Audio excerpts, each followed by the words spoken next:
കൗമാര മക്കളുണ്ടല്ലോ, നീ ജീവിച്ചിരിക്കുന്ന സമയത്ത് നിന്റെ മക്കളങ്ങ് മരണപ്പെടുകയോ, നീ ജീവിച്ചിരിക്കുന്ന സമയത്ത് അല്ലാഹു നിന്റെ മക്കളെ അങ്ങ് മരിപ്പിക്കുകയോ, താങ്ങാൻ കഴിയുവോ സഹോദരാ? സ്വന്തം മക്കള് മരിച്ചു പോയാ താങ്ങാൻ കഴിയുവോ? പൊന്നുമോനെ, മക്കൾക്കൊരു തലവേദന വന്നാ സഹിക്കാൻ കഴിയാത്ത വാപ്പാ, മക്കള് പനി പിടിച്ചാ ഉറങ്ങാത്ത ഉമ്മ, മഹാനായ നബി മുഹമ്മദ് മുസ്തഫ സല്ലല്ലാഹു അലൈഹി വസല്ലമ തങ്ങള് പടച്ചവനെ ഖദീജ ബീബി റളിയല്ലാഹു തആല അൻഹയല്ലേ ഒന്നാമത് വിവാഹം കഴിച്ചത്. പടച്ചവനെ വിവാഹ ജീവിതം തുടങ്ങി. ഖദീജ ബീബി റളിയല്ലാഹു തആല അൻഹ ഗർഭിണിയാവുകയാ. ആദ്യമായിട്ട് ഖദീജ ഗർഭിണിയാകുമ്പോ സന്തോഷം പറയാറില്ലല്ലോ, സന്തോഷം പറയാറില്ലല്ലോ. ആ കുടുംബത്തിന്റെ സന്തോഷം എത്രയോ വലുതായിരിക്കും ചെറുപ്പക്കാരാ. ഖദീജ ബീവി വല്ലാത്ത സന്തോഷത്തിലാ. 40 വയസ്സ് കഴിഞ്ഞല്ലോ. അപ്പോഴല്ലേ അല്ലാഹുവിന്റെ റസൂൽ വിവാഹം കഴിച്ചത്, അപ്പോഴല്ലേ മുത്തുനബിയിലൂടെ ഗർഭിണിയായത്. ഖദീജ ബീവി വല്ലാത്ത സന്തോഷത്തിലാണ്. അല്ലാഹുവിന്റെ പ്രവാചകൻ വല്ലാത്ത സന്തോഷത്തിലാണ്. അങ്ങനെ 9.5 മാസം കഴിഞ്ഞു. അല്ലാഹു അവിടെ നിന്നൊരു പൊന്നുമോനെ കൊടുക്കുകയാ. അല്ലാഹുവിന്റെ റസൂലിന് അല്ലാഹു ഒരു പൊന്നുമോനെ കൊടുക്കുകയാണ്. ഇബ്രാഹിം എന്ന് പേരിട്ടു, ഇബ്രാഹിം എന്ന് പേരിട്ടു. അല്ലാഹുവേ, രണ്ടുപേരും വല്ലാത്ത സന്തോഷത്തിലാണ്. ഇബ്രാഹിം എന്ന് പറയുന്ന പൊന്നുമോന് താഴെ വെക്കാതെ രണ്ടുപേരും ഇങ്ങനെ വളർത്തുകയാ. 1 വയസ്സ് കഴിഞ്ഞപ്പോ അല്ലാഹുവേ പാല് കുടിച്ചു കൊണ്ടിരിക്കുകയാണ്. 1 വയസ്സ് കഴിഞ്ഞപ്പോ അല്ലാഹു സുബ്ഹാനഹു വ തആല ഇബ്രാഹിം എന്ന് പറയുന്ന പൊന്നുമോനെ അങ്ങ് തിരിച്ച് വിളിക്കുമ്പോ അല്ലാഹുവേ, ഖദീജ ബീബി റളിയല്ലാഹു തആല അൻഹ ഇരുന്ന് കരയുകയാ. തന്റെ പൊന്നാര മകൻ മരിച്ചു പോയപ്പോ റസൂലുള്ളാഹിക്ക് പോലും താങ്ങാൻ പറ്റിയില്ലല്ലോ. അല്ലാഹുവിന്റെ റസൂല് പോലും ഇബ്രാഹിം എന്ന് പറയുന്ന പൊന്നുമോന്റെ മയ്യത്ത് ഖബറിൽ ഇറക്കുമ്പോ മുത്തുനബി ഇരുന്ന് കരയുകയാ. അല്ലാഹുവിന്റെ പ്രവാചകൻ സല്ലല്ലാഹു അലൈഹി വസല്ലമ തങ്ങള് അവിടുന്ന് ഖബറടക്കിയിട്ട് വീട്ടിലേക്ക് വരുമ്പോ ഖദീജ ബീവി ഇരുന്ന് കരയുകയാ. തന്റെ പ്രിയപ്പെട്ട ഭാര്യ ഇരുന്ന് കരയുമ്പോ അല്ലാഹുവിന്റെ പ്രവാചകൻ ഖദീജ എന്ന തന്റെ പ്രിയപ്പെട്ട ഭാര്യയെ കെട്ടിപ്പിടിച്ചിട്ട് അവിടുന്ന് പറഞ്ഞു, ഖദീജ,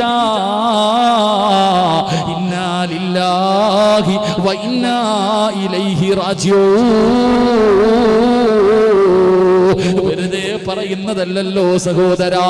അല്ലാഹുവിന്റെ പ്രവാചകൻ ഖദീജ എന്ന തന്റെ പ്രിയപ്പെട്ട ഭാര്യയോട് അവിടുന്ന് പറഞ്ഞു, ഖദീജ, കരയല്ലേ ഖദീജ, കരയല്ലേ ഖദീജ. ഇബ്രാഹിം എന്ന് പറയുന്ന നമ്മുടെ പൊന്നുമോന് പാല് കൊടുക്കാനുള്ള ആൾക്കാരെ പോലും അല്ലാഹു സ്വർഗത്തിൽ നിയോഗിച്ചു കളഞ്ഞു. ഖദീജ, കരയല്ലേ ഖദീജ. നാളെ സ്വർഗത്തിൽ വെച്ച് നമ്മുടെ പൊന്നുമോനെ നമുക്ക് കാണാമല്ലോ. മുത്തുനബി അവിടെ നിന്ന് പറഞ്ഞു കൊടുക്കുമ്പോ ഒരു മോനല്ല, ഒരു മോളല്ല, അല്ലാഹുവിന്റെ പ്രവാചകനെ ജീവിച്ചിരിക്കുമ്പോ എത്ര മക്കളുടെ മയ്യത്താ ഖബറടക്കിയതെന്നറിയോ? ഒരെണ്ണമല്ല സഹോദരാ. അല്ലാഹുവിന്റെ പ്രവാചകൻ സല്ലല്ലാഹു അലൈഹി വസല്ലമ തങ്ങൾ പടച്ചവനെ എത്രയോ മക്കളുടെ മയ്യത്ത് ഖബറടക്കിയ വാപ്പയാ. സ്വന്തം മക്കളുടെ നെഞ്ചിന്റെ മുകളിൽ മണ്ണ് വാരിയിട്ട വാപ്പയാണ് മഹാനായ നബി മുഹമ്മദ് മുസ്തഫ സല്ലല്ലാഹു അലൈഹി വസല്ലമ തങ്ങൾ. തലവേദന വന്നാ സഹിക്കാത്ത വാപ്പാ. അല്ലാഹുവിന്റെ റസൂൽ എത്ര മക്കളുടെ മയ്യത്തിന്റെ മുകളിലാ മണ്ണ് വാരിയിട്ടത്. സ്വന്തം മകളുടെ മയ്യത്ത് പോലും കാണാ മുത്തുനബിക്ക് കഴിഞ്ഞിട്ടില്ലല്ലോ. അല്ലാഹുവിന്റെ റസൂൽ സ്വല്ലല്ലാഹു അലൈഹി വസല്ലമ തങ്ങൾ ബദറിന്റെ രണാങ്കണത്തിലേക്ക് പോകുമ്പോ അല്ലാഹുവേ ഉസ്മാന് തങ്ങളോട് പറഞ്ഞു, നീ ബദർ യുദ്ധത്തിന് വരണ്ട, തന്റെ പൊന്നാര മകള് സുഖമില്ലാതെ കിടക്കുകയാണ്. എന്റെ പ്രിയപ്പെട്ടവര്, പ്രവാചകൻ അവിടുന്ന് യുദ്ധം കഴിഞ്ഞ് വീട്ടിലേക്ക് കടന്നു വരുമ്പോ ആയിഷ ബീബി റളിയല്ലാഹു തആല അവിടുന്ന് പറഞ്ഞു, നബിയേ ജന്നത്തുൽ ബഖയിലേക്ക് പോ നബിയേ, പൊന്നുമോളുടെ മയ്യത്ത് കബറടക്കാൻ കൊണ്ടുപോയിരിക്കുകയാ. അല്ലാഹുവിന്റെ പ്രവാചകൻ അവിടുന്ന് ഓടി ചെല്ലുമ്പോ തന്റെ പൊന്നാര മകളുടെ മയ്യത്ത് കബറിന്റെ അകത്ത് ഇറക്കി വെച്ചിട്ട് പലകയെടുത്ത് നിരത്തിയിരിക്കുകയാ. ഉസ്മാന് തങ്ങള് ചോദിച്ചു, യാ റസൂലല്ലാഹ്, കാണണോ നബിയേ, കാണണോ നബിയേ? മുത്തുനബി പറഞ്ഞത് കബറടക്കിക്കൊള്ളാറ് തന്റെ പൊന്നാര മകളെ ഒന്ന് കാണാൻ പോലും അല്ലാഹുവിന്റെ റസൂലിന് കഴിഞ്ഞില്ലല്ലോ. ഒരുപാട് മക്കളുടെ മയ്യത്ത് കബറടക്കിയ വാപ്പയാണ് മഹാനായ നബി മുഹമ്മദ് മുസ്തഫ സല്ലല്ലാഹു അലൈഹി വസല്ലമ തങ്ങള്. എന്റെ പ്രിയമുള്ളവരെ, പ്രവാചകൻ അവിടുന്നുണ്ടല്ലോ. അല്ലാഹുവിന്റെ റസൂൽ മസ്ജിദുൻ നബവിയിൽ നമസ്കരിക്കാൻ ഒരു സഹാബി വരുമ്പോ ഒരു ചെറിയ മകനെ പള്ളിയിൽ കൊണ്ടുവരുമായിരുന്നു. പ്രവാചകന് ആ പൊന്നുമോനെ വല്ലാത്ത ഇഷ്ടമായിരുന്നു. അല്ലാഹുവിന്റെ റസൂലിന് വല്ലാത്ത ഇഷ്ടമാണ്. ഇടയ്ക്കിടയ്ക്കൊക്കെ പ്രവാചകൻ ആ സഹാബിയുടെ മകനോട് തമാശ പറയുമായിരുന്നു. പല കാര്യങ്ങളും അല്ലാഹുവിന്റെ റസൂൽ ചോദിക്കുമായിരുന്നു.